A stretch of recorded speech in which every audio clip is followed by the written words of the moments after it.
This FA Cup third round picks edition of the Premier League Gambling Podcast on the Sports Gambling Podcast Network is brought to you by Underdog. Underdog is hooking up new customers. Play just $5, get $75 in bonus funds. Sign up with the code PLGP.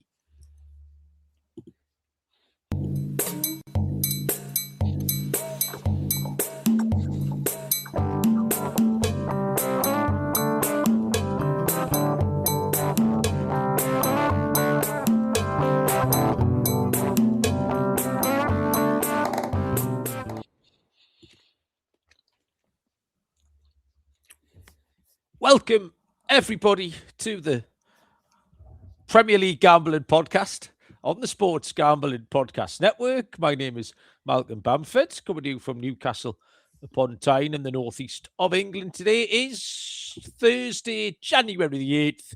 We are here to look back over a wild until tonight midweek Premier League slate of action before we take a little bit of a break and get into the FA Cup third round, which takes place this weekend from Friday all the way through till Monday, I think.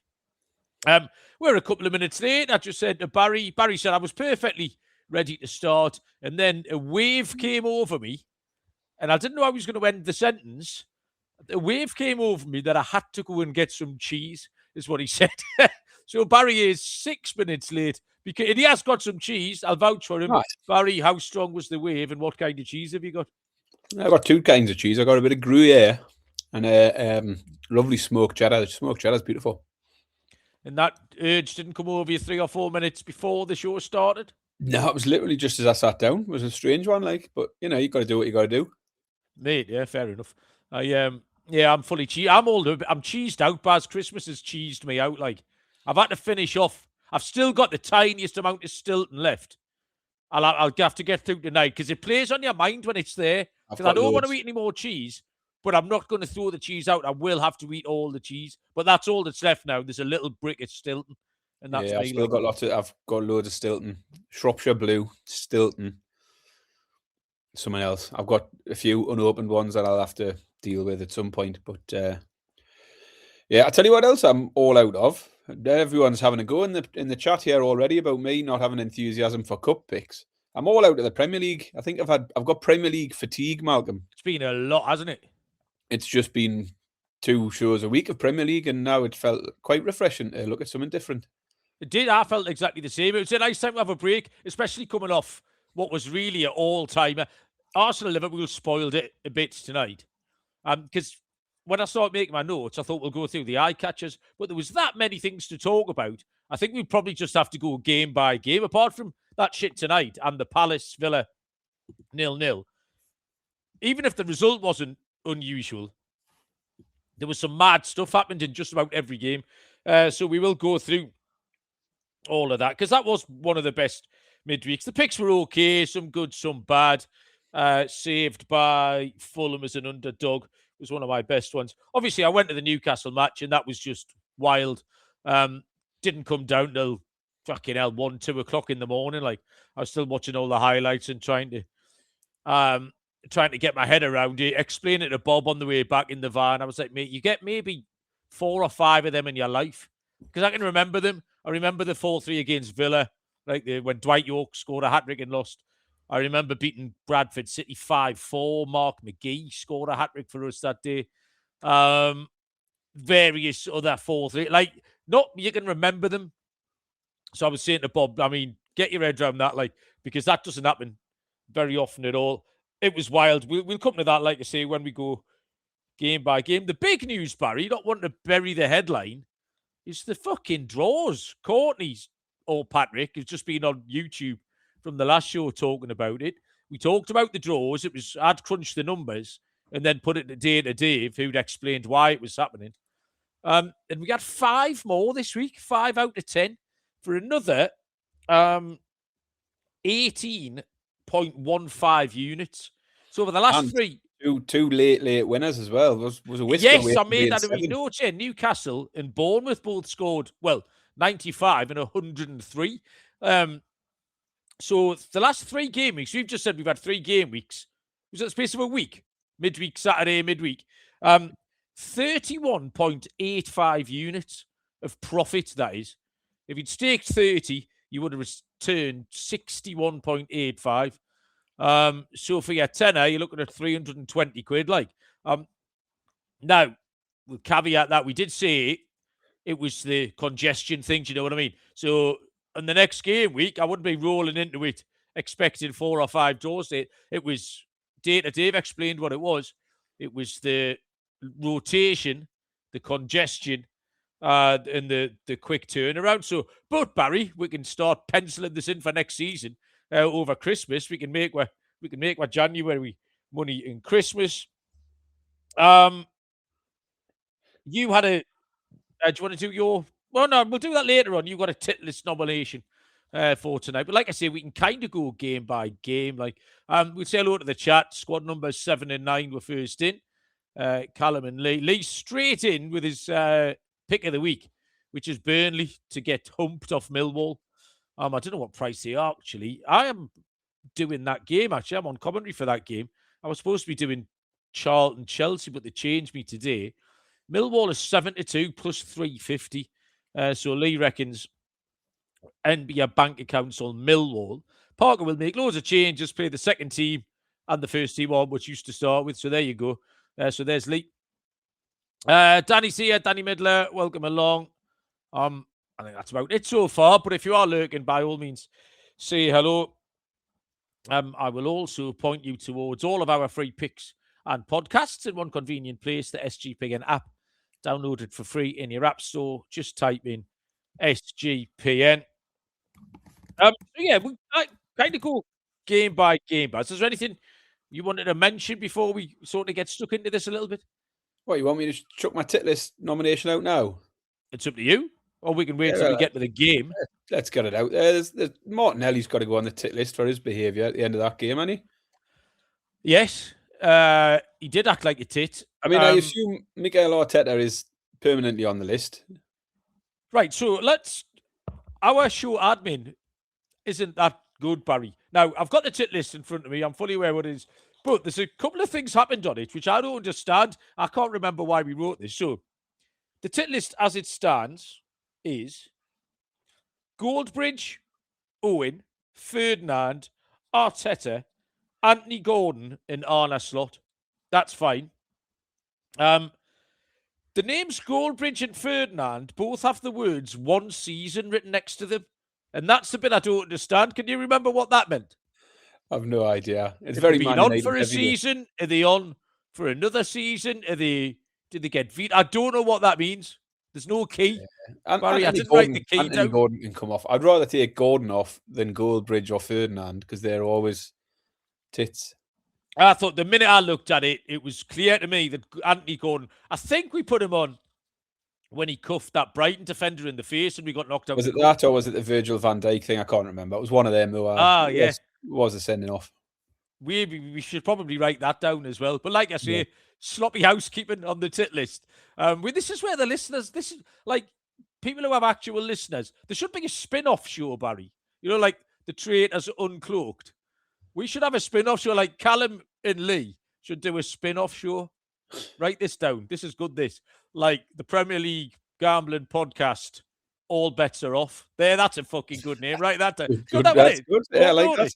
I was like a young Richard Osman there coming up with TV formats. And they'll talk about... And someone then will have full list of the tit list and why people... And when people were put on there. Like what episode number, what minute, and the reasons. So anyway, Goldbridge and Ferdinand one season. But I immediately thought Anthony Gordon has to come off for Gabriel Martinelli. Yes, absolutely. Everyone fine with that? For anyone that doesn't know, it was just ridiculous. 93rd minute, Connor Bradley has probably snapped his ACL on the touchline, at which point Martinelli's unhappy because he wants the game to continue. So he throws the ball off him first, then knees him in the back, and then throws him off the pitch whilst his legs hanging off. It's not ideal. I can't understand why his own players didn't just go and give him a clip around the ear and say, stop being stupid. The thing with Martin is he's permanently fucking injured. He should understand more than anyone. He's rolling about. There's always something wrong with him.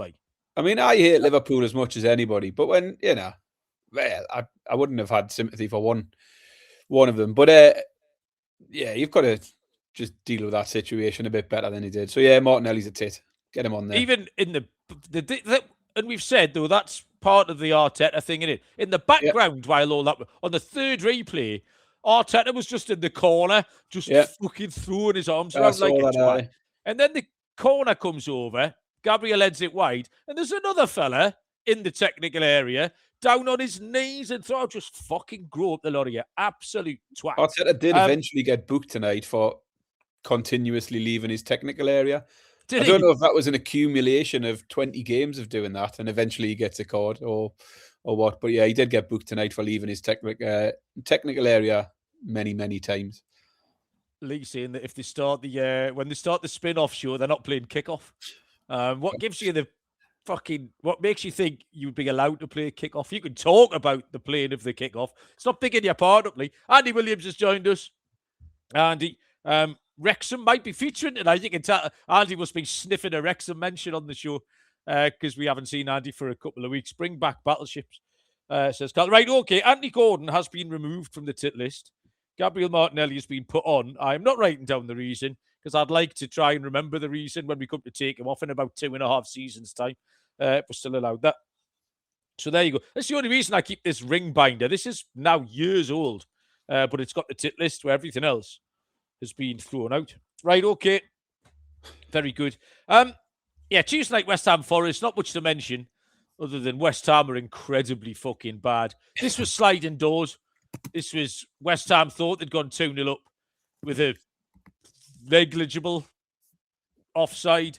All of a sudden, Forest score a dog shit goal. And my abiding thought on this is it comes back to that West Ham stadium in the fans. And me almost feeling sorry for them. I've got no nice feelings for West Ham at all. I can't stand them really. But I do feel a little bit sorry for them. So people started showing that video of, did you see Karen Brady selling the stadium? People have dug this video up, selling the dream, and it's a right lot of shit. So that Tuesday was just one of those things. But move on to Tuesday. Last night, Wednesday night, Bournemouth, Tottenham. Tottenham is shit. What's happened to, without trying to do Bournemouth down, why can't Thomas Frank get Tottenham playing? Because Brentford were all right, weren't they? And you'd think that it was a kind of a natural progression. I don't know why he can't get Tottenham playing. It was hilarious that Semenyo scored with his last kick. Mickey van der Ven's dive made me laugh a lot. He then tried to fight people in the crowd. That was all funny. So that was good. What about Thomas Frank walking out onto the pitch with a coffee in an Arsenal cup? Make it up, could you? How did you not realise? Funny. Brentford Sunderland was notable for two things. Sunderland getting humped, which I think we can all agree on is about time. And then, Barry, is it a coincidence that in the same week you threatened to wank off Enzo Lefebvre, that he penalted that penalty straight at the goalkeeper? I said I definitely wasn't going to wank him off. And he turned to shit, didn't he? Right, okay then. That was possibly the funniest Panenka I've ever seen. One, because it was Sunderland, but it was just how easy it was for the keeper, Welbeck done it the other week. And at least the keeper dived for that one. Yeah. He just didn't, he hit the post, hit the bar. But the keeper, it's just that moment where the keeper just goes, "Oh, thank you." You kind of spoiled that for me because I didn't know anything about it. And you said, "Did you see this?" And then sent me the clip. But then me and Bob watched the goals. But I didn't tell Bob. And his reaction was fucking beautiful. He was so happy.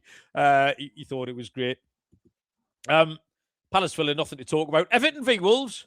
Everton, in the style of teenage girls, had two players sent off for hair pulling and sarcasm.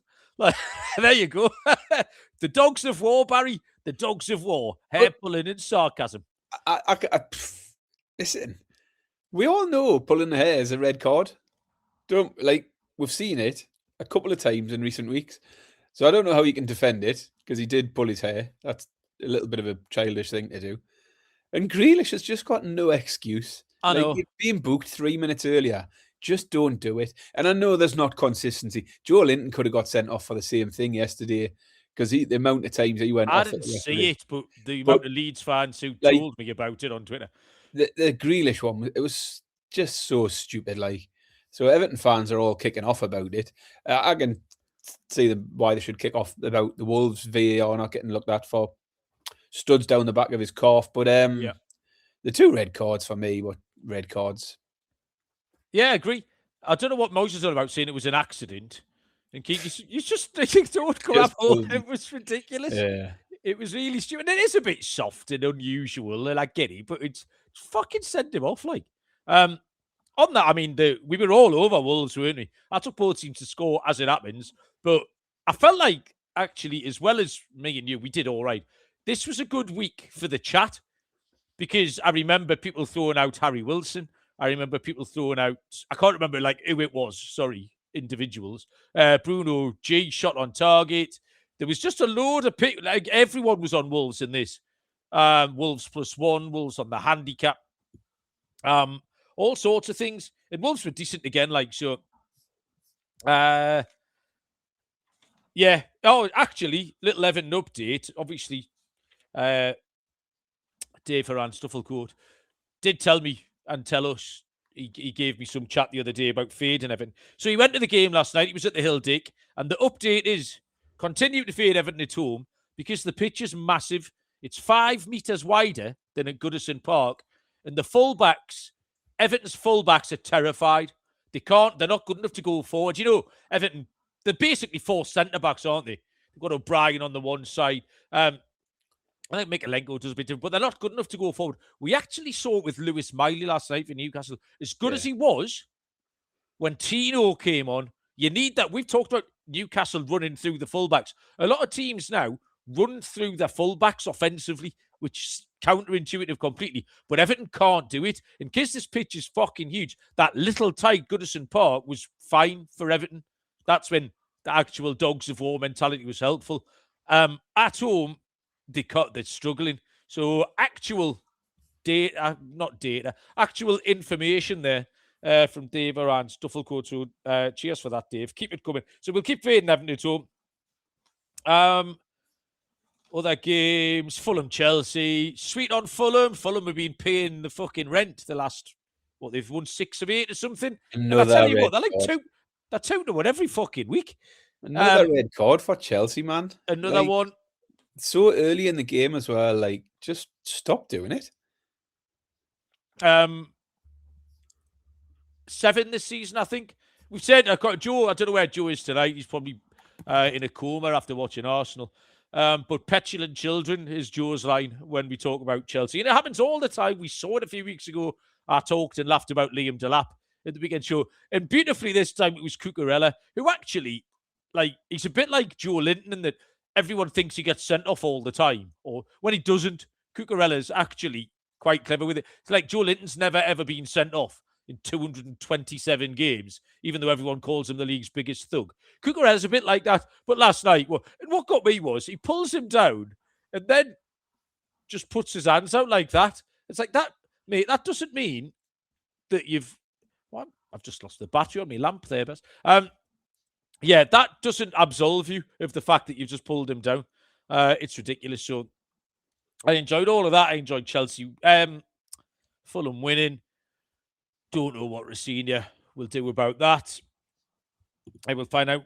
Man City Brighton was an odd one in the Man City. I have both Man City to score in both halves. They scored in the first half, and fucking hell, that 3 games, Sunderland game. Who did the draw with at the weekend? I can't think. That was days ago, that wasn't it? It was a long time ago. I mean, go through my notes, past Chelsea 1-1. Oh, yeah, again, 7 or 8 followed a similar chances. Followed a similar pattern in all them games, haven't they? Brighton were doing the exact same thing of just not doing. Brighton were doing what the fuck they wanted.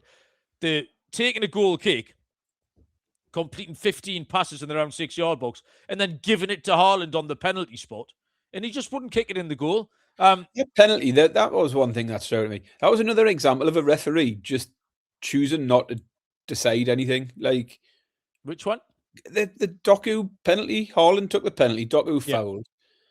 the referee was staring straight at it. It was a penalty. And it was one of them where he just didn't want to give it and he just thought VAR would bail him out. And VAR did on that occasion. But it's just another example of a ref not wanting to just give anything and just hoping they'll get bailed out. Like, just fucking give it. Yeah, so that Man City should have won. I mean, 3 draws in a row for Man City. That 3 points out in 9 and they're 6 behind. Like, and they should have picked up. That 3 draws. I was talking the other day, wasn't it, about how I'd said over the last 2 games how many teams hadn't won a game. If you look now over the last 3, Man City, Liverpool, Man United, Spurs, Sunderland, Everton. No, Everton won 1, but there's lots of big teams like who haven't won for 3 games now. All of a sudden, and the other thing I said last week, there was only 2 teams who had won their last 2 games. That was Arsenal and Newcastle. So now there's only 1 team who have won 3 in a row. Newcastle are the form side in the league, Malcolm. Yep. Wolves up next as well. Baz, don't want to get ahead of ourselves. The form is nuts. When you look at the form, obviously all of the draws is making that happen, but just nobody wants to go and win a game or win 2 games on the bounce at the moment. Fatty Merris has joined us in the chat. Welcome along, Matty. Nice to have you. We've partnered up with Kalshi, a real money prediction market, legal in all 50 states. Trade tons of markets, college football, NFL, NBA, NHL, first touchdown props, and even the weather and stuff like that. I nearly read it again. New Kalshi customers get $20 when they use the promo code SGPN. That's KALSHI, promo code SGPN. Underdog is your home for pick-em entries. You can run up to 5,000 times your money. Underdog got you covered this holiday season with Underdog Unwrapped. Play $5. Get $75 in bonus funds. Sign up with the code PLGP. That is Underdog Fantasy. Forgot to mention, Baz, at the top of the show, yellow sticker shopping tonight. You know, my Thursday night yellow sticker shopping. Have you seen it on Twitter? Ooh, I posted it. Hog roast, an entire hog roast with all the trimmings, Baz, all the accoutrements, stuffing, applesauce, and some sort of seasoning to go on your crackling. £7. Fucking hell. Yeah. So that's either pulled pork sandwiches or loaded fries tomorrow night. Nice. But I'll do it. Unbelievable. Burnley Manchester United was just funny. That's all. I just enjoyed them not winning. Darren Fletcher is not interimming anymore, we don't think. We think Ole Gunnar Solskjaer's interimming. How much did they pay Ole Gunnar Solskjaer to go away? And now how much are they going to pay him to come back? Like, honestly, he's probably still getting paid from the last time they were there. Maybe that's why they want him. Maybe if he comes back, he's got to do it for free because he's actually already being paid for these years of work. Yeah, maybe. Newcastle Leeds, fucking hell, there was something to talk about. The latest winner in Premier League history. That was, what was it, 102nd, 103rd minute. Leeds became only the second Premier League team ever to take the lead 3 times and get beat. Do you know who the other team was, Barry? Probably Newcastle, I would imagine. No, it was Leeds United as well. It was only 2 years ago against Tottenham. 2022. However many years that is. They took the lead 3 times against Spurs and won 4-3. So they managed to equal their own record, which was pretty impressive. Just an absolutely chaotic game of football. Kid in front of me left it 3-3. Baz, any thoughts on that? I did wonder how many people might have left it 3-2. Because, I mean, if you look at Twitter itself last night, the amount of people calling for Eddie Howe's head with 20 minutes to go or 10 minutes to go and all of this lot. And it's just let the game play out. Like, because you just look like a tit by the end of it. But I did think at that point, there must have been a load of people who left before that end. There was definitely a Leeds fan sitting in front of me as well. I know in part because of his behaviour, but also I know more accurately because I was reading his WhatsApp messages for a large part of the first 10 minutes. You know, when someone's got the phone in front of you, you always have a look. And his mate had asked him how he'd got his ticket. And he was like, oh, someone at work. I used to work with, gave us the ticket. And then we scored the equaliser and he never, ever moved. And then he left. he left after the equaliser, and I never seen him again. So what happened there, I don't know. But I've seen quite a few on X today, some Leeds fans. Pockets of Leeds fans were all over the place. Andy Williams' better half, the FPO, as he's referring to her, which stands for Fun Prevention Officer, by the way. The Fun Prevention Officer, she's a Leeds fan. So I imagine Karen was absolutely over the moon last night. Sorry, Karen. Nothing to do with me. So that's funny. And then tonight, Arsenal-Liverpool. Arsenal did what we've accused them of doing several times. We've also said they might just get away with it because they've still got a healthy lead. I think Gary Neville said, it might have been Roy Keane actually, in the studio afterwards, that with about 20 minutes left, Arsenal might have just thought, do you know what, with a point's all right. Bear in mind, Man City hadn't won last night. So, again, no goal. We've talked about they've won with own goals, with penalties, etc. Then tonight, I mean, they've gone to Liverpool and lost 1-0. They've drawn 0-0 tonight. And that's what they are. And I still think it would catch up with them. But I was pleased to win tonight because the other thing is, from a neutral point of view, is you want to keep it mildly interesting. If they go 8 points clear, it is a lot. Now, the gap's now 6, and they've still got Man City to play. So they've kind of got 1 game leeway, which isn't like insurmountable. Do you know what I mean? With some hard games to play. But big thoughts on that, Baz? No, it was all just a bit dull, wasn't it? But I was thinking, I mean, I took the over 2.5, so spectacular. I lost on that one, which was about the story of my week, to be honest. But I was thinking second half, we should have seen this coming from Arsenal, because I even talked in my handicap about how they don't have any big wins against the big teams this season. The games where they have dropped points are exactly those sort of games. And obviously they're not losing many, so we should have just took the draw. JM has joined us asking about the monsoon of draws.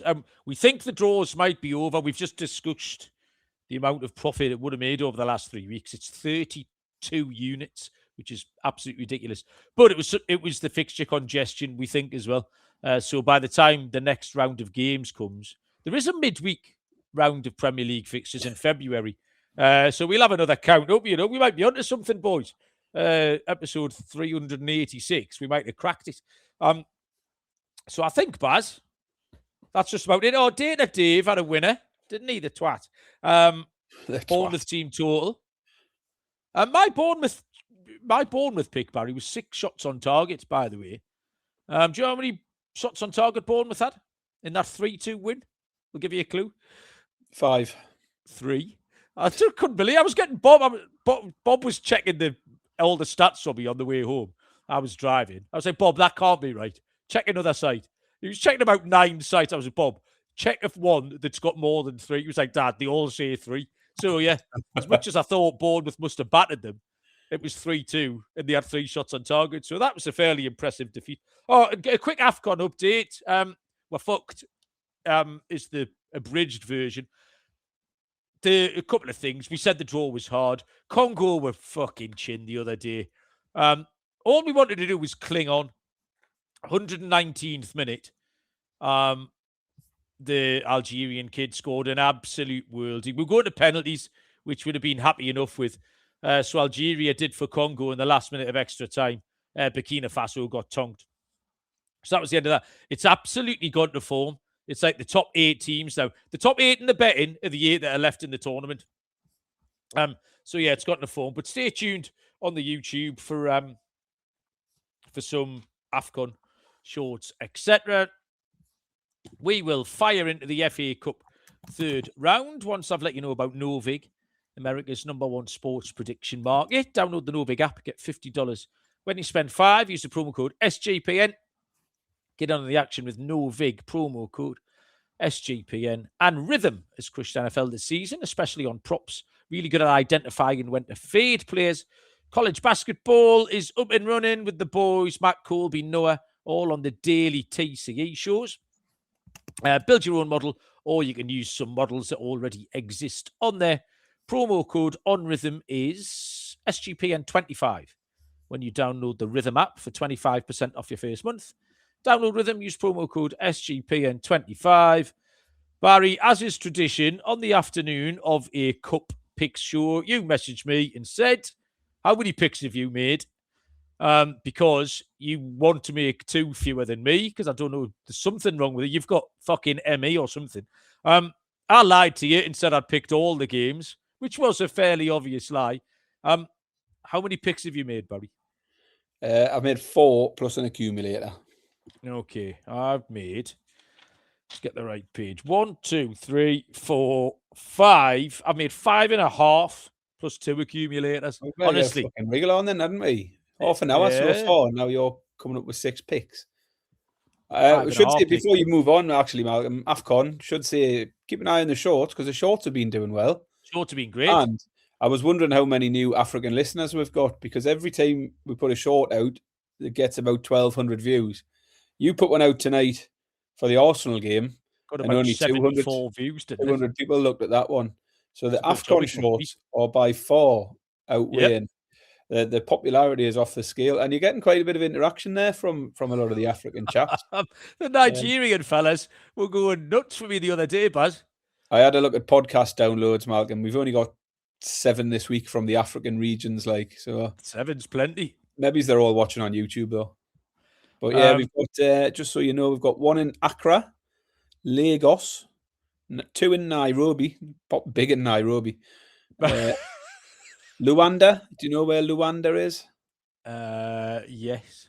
And 2 in Lusaka as well. A couple of blokes in Lusaka having a listen every now and then. So, hey, Barry, I cannot walk down the streets of Luanda without getting mobbed. Me, Ellis and Carlisle's got nothing on those fellas in Nairobi. Let me tell you. Right, I'm Friday night, Barry. I'm starting. Have you got anything on Friday night? Yes. Have you? Oh, that's exciting. Oh, it's actually got double bubble Friday night because I forgot Wrexham. No one's picked anything in this game. No one's going to watch it. No one's interested in it. I made a pick in the 7:30 kickoff between MK Dons and Oxford United, Barry. I'm sure everyone's buzzing about this. MK Dons are 9-5 plus 180. 5-2 the draw, and Oxford are 11-8 plus 137. MK Dons 5th in League 2. Oxford 22nd in the Championship. And this is just a pure form line pick, Baz. The MK Dons against the better League 2 teams. In 5 of the 6 home games against top 8 teams, they've all gone under. Oxford have only scored 12 in their 13 away games. They're averaging 0.88 goals per game in their last 8. Both teams, I think, will make changes. All these FA Cup games, we always caveat these with team news. Team news. Look at it. Few changes for each. Slightly less fluency. Under 2.5 goals. But MK Dons v Oxford. Under 2.5 goals is 9-10. Minus 111. I reckon, Baz, if you've gone to Wrexham. Yes. I think we should also caveat this with not just team news, but weather news. It's, parts of the country are being deluged with snow. I'm not. The forecast for around here was for tons of snow. And I went out for a walk before about 9 o'clock, and it's just pissing down with rain. It's horrible, like. So that's a bit boring. And yet I've got people 10 miles down the road sending me pictures with 3 inches of snow. Crap. Don't know what to tell but anyway, yeah, Wrexham potentially could be one in a bit of bother. I think Wales was due to get the brunt of it. But I have got Wrexham Forest. So if you've got the odds there, that would be helpful. Yeah. This is 7:30 as well. Wrexham 29-10 plus 290. The draw 27-10 plus 270. Forest 9-10 minus 111. Yeah, so I thought I'd kick off with a Friday night one. And I just thought it just looks like a potential upset due to the respective forms of the two sides. Wrexham are on a 4-game winning streak, and they've not lost at home since September. Meanwhile, Forest obviously had a morale-boosting win this week. But Dyche hasn't got a very good record in the Cup. Regular early exits all the way back with Everton and Burnley. He doesn't very often get very far, probably because he's usually prioritising relegation battles wherever he is. And that's a similar situation here. Despite the win on Monday, it's still the priority. Wrexham are good enough to pull off a shock anyway, even if Forest did want to have a go at this. But the added doubt over how much Forest actually care makes me think 3-1's decent value for Wrexham. So Wrexham to win 3-1. Briefly, Barry lost connection. Then came back. Maybe I think you might have talked that storm in like. But anyway, well, yes, I mentioned this at the arse end of Monday night show that Dave had said immediately get on Wrexham, and I thought exactly the same as you. Wrexham are in good form. They've won 4 in a row. They'll be up for this. Forest are rubbish. Dyche is from that old school of management as well. He's from that sort of 10 years ago school where everyone just punted the FA Cup. Like, we did it for years, didn't we? Steve Bruce and whoever else it was, just bollocks to the FA Cup. And Dyche is still in that form. Their squad players are rubbish, Nottingham Forest, and not cut out for this kind of game, by the way. They've signed all these fellas, Swiss ones and French ones and Italian ones. They can't be fucking bothered with that. None of those lads want to go to Wrexham on Saturday, fucking -2 in the piss and rain. Friday night. Or Friday, get shouted at by a load of blokes who look like Andy Williams and get a result. They have got no interest in that whatsoever. So, yeah, I've got the same pick. Wrexham at 29-10 plus 290. There's some VPN chat going on. These people are claiming that they're trolling us, Barry, with VPNs from Nigeria. Danny Midler reckons Kim Jong-il is a huge fan of Kickoff, which it wouldn't surprise me, Baz, I'll be honest with you. Game, I didn't do these in any kind of sequence. Let me go down this list. Or should we just fucking do it any... right, in order, I've got Man United v Brighton. Kick off for that. Go on. Get stuck in. This is Sunday afternoon, 4:30. So 11:30. You know what I'm going to pick here. Because the prices are just absolutely wrong. Plain fucking wrong. I don't know who's pricing this up. Like someone from 2003. Man United 4-5, -125. 29-10 the draw, plus 290. 29-10 Brighton, plus 290. Why, Barry? What? Why are Man United odds on to beat fucking anybody in any competition anywhere in the world ever? Man U could literally... They could do anything in this game. It's possible. It's absolutely possible. They went and beat us a couple of weeks ago. So it's a thing that might happen. But fucking hell, don't bet it at 4-5. Like, they've added Burnley and Wolves to teams that they can't beat recently. They weren't suddenly brilliant last night with whoever's interimming. They didn't go and beat Burnley. So what happens at the weekend? I've got no idea what happens at the weekend. One of the things you can be certain about with Brighton is that they've got this garage full of all these little Iranian and Cypriot fellas and that. Whichever 11 they fucking wheel out, they'll just play the same. And we see Brighton in these cup competitions go and tonk teams a lot. Last year, they won 4-0 at Norwich in this competition, in this round. They beat someone early in the League Cup this year. Geezer on his debut scored 4 times. Was it Doncaster or someone? This is just from memory. But Brighton, that's just how Brighton are going to play. So I don't know if the prices are wrong, as simple as it sounds. The Brighton double chance is 19-20, -105. But why wouldn't you just take Brighton on the money line at 29-10 plus 290 pass? Lee's come up with a great play. Brighton team total. Anything like that. Like, you've got to land on the right pick. We say it a lot. Handicap it the same way. Find the right pick. But, yeah, anything Brighton related. Yeah, I don't mind that at all. My next one's Newcastle v Bournemouth, which is Saturday afternoon. Is it a 3 o'clock kickoff? Newcastle? Yeah. Yeah, Saturday, 3 o'clock. Prices? Fucking hell, Barry. I said you've been hard at work today. Newcastle 3-4, -133. Bournemouth are 16-5 plus 320. The draw 3-1. Yeah, it's just a plug and play option for me because it's the only pick I can win at the moment is back in Newcastle. And Newcastle will probably rotate plenty here with such a busy schedule at the moment, but I think they can do so and still keep things pretty strong. Defensively, the options are getting short with Shaw now injured, but Trippier and Livramento return to the bench. They'll probably start. The likes of Willock, Murphy, Ramsey, Wissa all likely come in, and I think it keeps us strong enough here. Semenyo is going to be gone. That looks like a done deal with Man City now. And then you add in Newcastle's 12-game unbeaten run at home. And there's just enough reason to take Newcastle. And it's the same pick that I've took for the last couple of weeks. 8-11 Newcastle to win the game. Tag on the over 1.5 again. Even money. Just cash it every week at the moment. That pick's now hitting 10 of the last 12 Newcastle home games. And you're getting even money for it. Against the Bournemouth side, who are all right. But they've just lost their best player. So yeah, Newcastle to win over 1.5 goals. Even money. Yeah, the prices just didn't appeal to me because I've got no idea what's going to happen in this. I don't know what the Newcastle team will look like. Even if it's, you said the players that will come in will be reasonable players. It'll be Ramsey and Willock. It's not going to be a load of kids. But I just don't know what it's going to look. And the same with Bournemouth. Their changes, what they're going to look like. So I was happier just to leave it and hopefully we'll squeeze out the other side with a win. Saturday night, I handicapped this originally because this was the game I was on before I got shunted onto Burnley.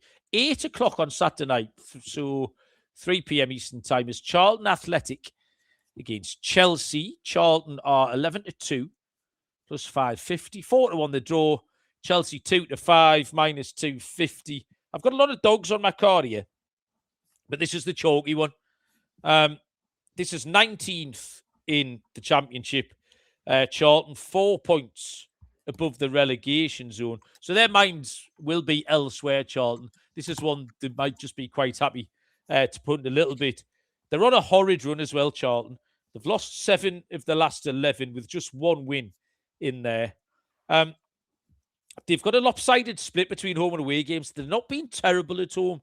But 4 of their 5 wins, 4 of their 5 home wins were against bottom 7 teams in that division. Chelsea are used to the rotation. They do it a lot. The Conference League victory last year, they had almost an entirely different squad. And I looked at the Cardiff away game in the Cup last month, which felt like quite a decent comp. Cardiff who were top of League One. And they do rotate, but the people they bring in, they've got players to bring in. It was Badia Shield, Hato, who they spent a fortune on, Buonanotte, Gittins, who they spent a fortune on, Gooey. And then they won it off the bench with goals by Neto and Garnacho. And it just looked like this looked almost identical. They're a good price on the handicap. Chelsea minus 1.5 is 11-10, plus 110. Yeah, I don't mind that one at all. Next up for me is another Saturday game. I've gone to Sheffield versus Brentford. I've got the prices here for this one. Oh, good. Sheffield are at home. They are 15-2 plus 750.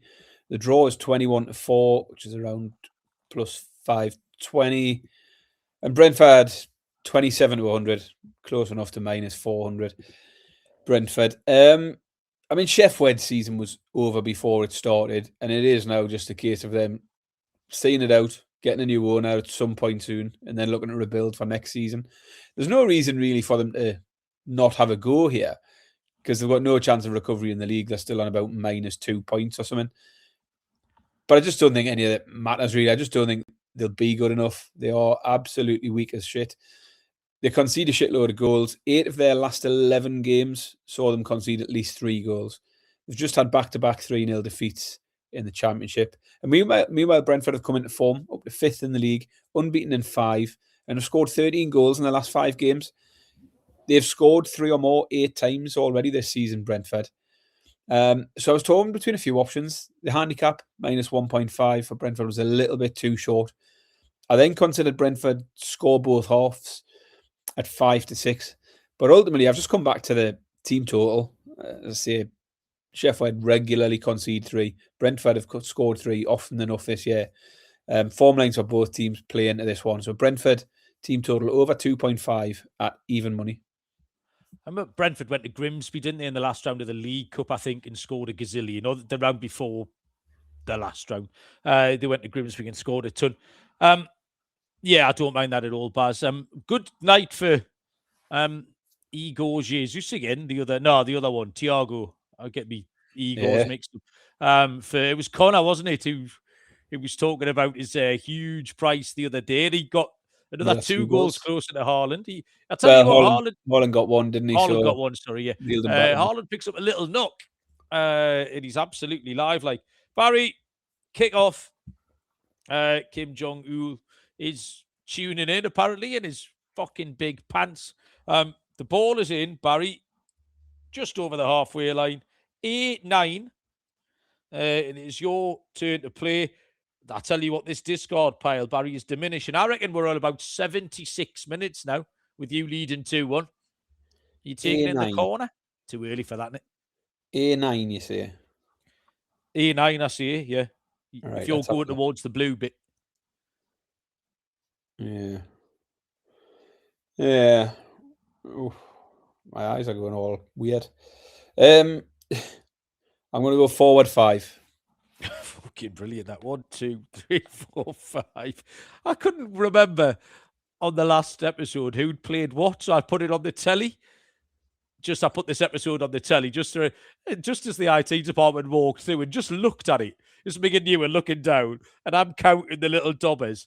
It just looked at me like, what the fuck is wrong with it? Like, what am I married to? Like, she's going out to work every day like an actual grown-up. And me and you were moving this little dobber up and down. For about 6 months. For about 6 months, yeah.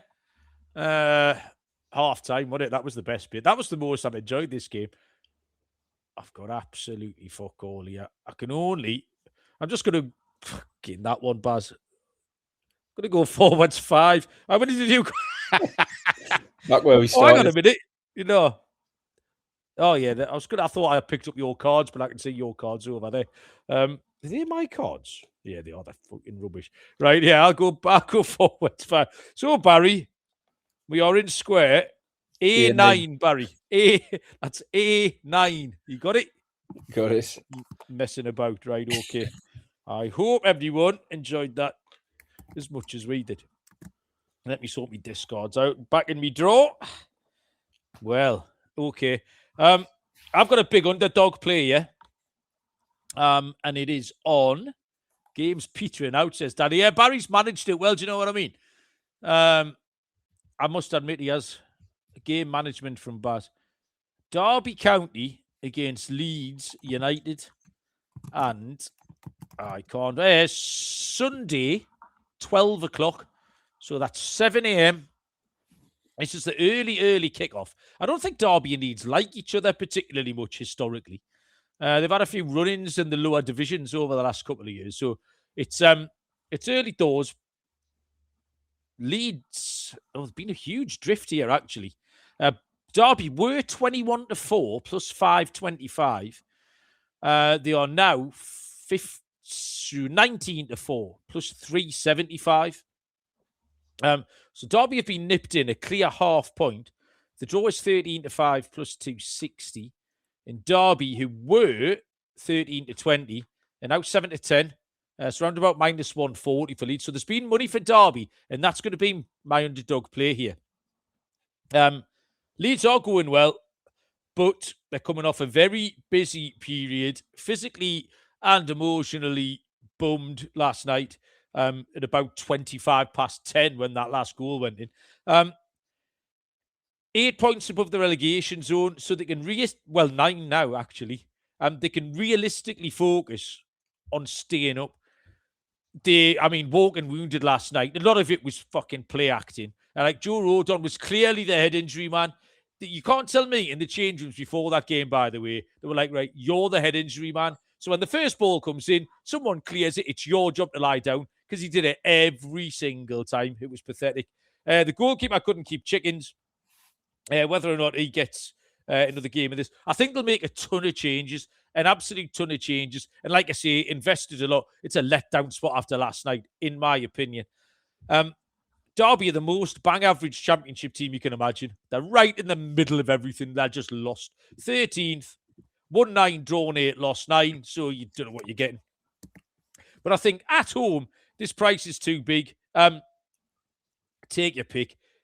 Moneyline, plus 425, 21 to 19 to 4, sorry. Double chance 6 to 5, plus 120. Or Derby to qualify from the tie.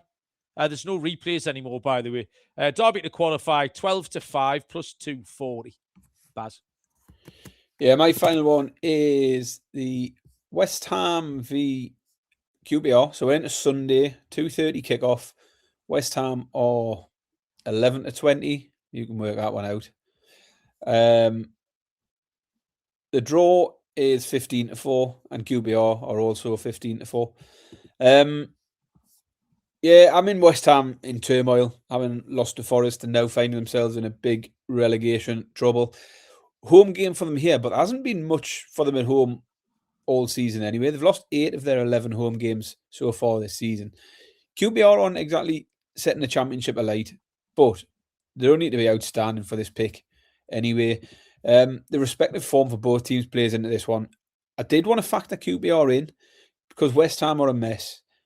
I mean, I wouldn't put anyone off taking QPR as a dog here. It wouldn't surprise me at all. 4 to 1 for QPR almost.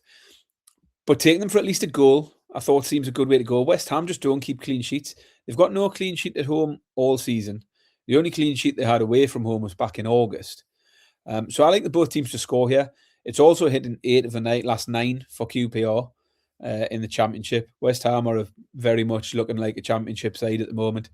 And although West Ham have been shut out themselves a few times lately, I'd expect them to at least get on the score sheet here, even if they don't go and win it. But the pick for me, West Ham v QPR, is going to be both teams to score at 10 to 11. Okay, don't mind that, Baz. Bournemouth Talk Fan TV's turned up when he's predicting a 3-1 win to Bournemouth. Have you lost your mind? We just covered that game, actually, about 10 minutes ago. Barry gave us his pick on Newcastle Bournemouth in that one. My half a pick, I said I got 5.5 picks. In fact, I've only got, this is it. This is my half pick. And it was into the Man City game. Man City taking on Exeter. Man City incredibly short, as you would imagine. So I just looked. You have to go, obviously, into the handicaps and stuff. The handicaps and the team totals. And I didn't actually mind it. They beat Salford City 8-0 last year at this stage, if you remember. Obviously, they'll make changes. They've looked, how they haven't scored more than 2 goals in the last 3 matches, Sunderland, Chelsea, Brighton, is absolutely ridiculous. So it was short. The handicap is -3, -3.5, which I think is perfectly fair. I think they can cover that. Because the team total, 3.5, is -138. It's like 8 to 11. It's really short. But if they do that, they're surely going to cover. So I thought the handicap was absolutely fine. Not big or fancy, not going to win any prizes. But when they knock up a 4 or 5-0 win, I think happy with that. Got a couple of parlays, Baz. I think you've got a couple. I've got a little corned beef pie acca, which is a chalky 4-timer, 5-timer. Crystal Palace, who are at Macclesfield, I think it is. Brentford, who we've discussed. Chelsea, who we've discussed. Arsenal and Liverpool. So Palace, Brentford, Chelsea, Arsenal, Liverpool. That pays 9 to 4 plus 225. And I got a stake in Stilton, Baz. Wrexham against Forest. Derby against Leeds. And I've got Stoke against Coventry. It's just tight. It's a really tight. Cov, bigger fish to fry. Stoke going really well, actually. Stoke have played them well quite recently. Stoke off a bit as well. Coventry have only got 1 win in the last 5 now. Yeah, no. Stoke are a good price here. I just couldn't pick everything. Wrexham, Derby, and Stoke is 67 to 1, Baz. Little treble. Nice. I've just got one acca. It's somewhere in between the corned beef pie and the steak and Stilton. So I don't know what you're going to call that. Maybe it's a bit of a chicken and mushroom or something. Chicken and chorizo. Don't mind that. Chicken and mushroom. Anyway, it's going to be both teams to score, 4-timer. I've gone for the Burnley Millwall game, both to score. Fulham v Middlesbrough, Stoke v Coventry. I've got both to score in that one, and Hull v Blackburn. So yeah, Burnley, Millwall, Fulham, Middlesbrough, Stoke, Coventry, Hull, Blackburn, both to score in all of those games, comes in at 8-1. What's the nutritional value of a mushroom, Baz? I've never heard it discussed. People will tell you what's good for you, what's bad for you. Like meat, dairy, fucking pastry, sugar, fruit, veg, whatever, fat content. I've never known anyone talk about the nutritional value of a mushroom, good or bad. Do you know what I mean? It gets no press, Barry. What? I don't mind a mushroom. I had a couple today. They're versatile. They're tasty. Yeah, I don't mind them. They're a low calorie, low fat, and a good source of protein, aren't they? A bit of I've fiber no in idea. there. Have you just Googled that? Protein, fiber, B vitamins, bit of I can potassium. see you fucking reading it. Antioxidants. Keep your eyes on me when you're telling me about mushrooms. You can't, can you? Yeah, apparently it's all about the protein and fiber, isn't it? Oh, well, there you go. We are the first ever people. Did you know that they're unique mushrooms because they can produce vitamin D2 when exposed to UV light, similar to humans? I didn't know that. Helps with bone health. I was just saying that to Ben earlier on. Helps with bone health, does it? Yeah. I did some physical jerks this morning, actually, Buzz. Did what? Sorry. Yeah, you family show.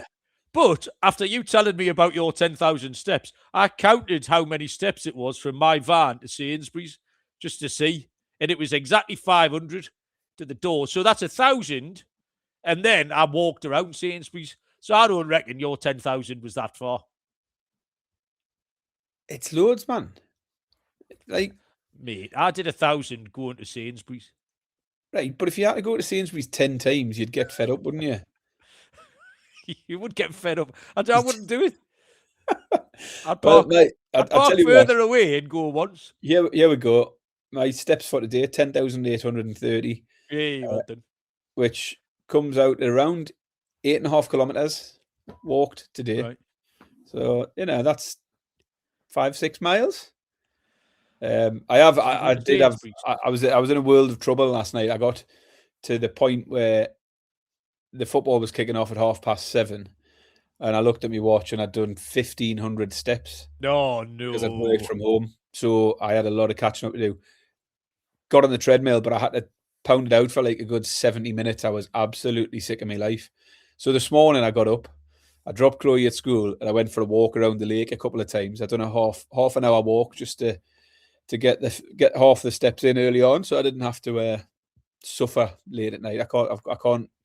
I need to front load it a bit better.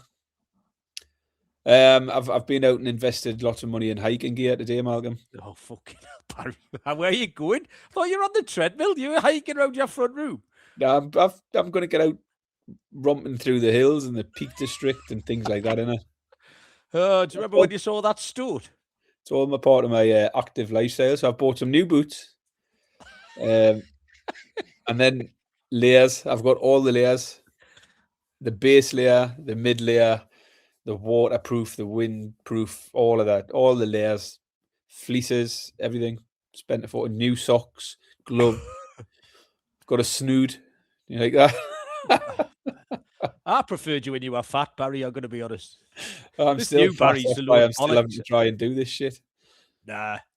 New Barry's bollocks. What I need, the thing is, Malcolm, what I need is a variety of different ways of trying to keep active, because I get bored with things. So like I started swimming. I haven't done that for ages, but I'm doing the running now and I'm doing the walking now. But then I'll get bored with the running, so then I'll start hiking, and then I got to just do all the different things in it. Fair enough, Pat.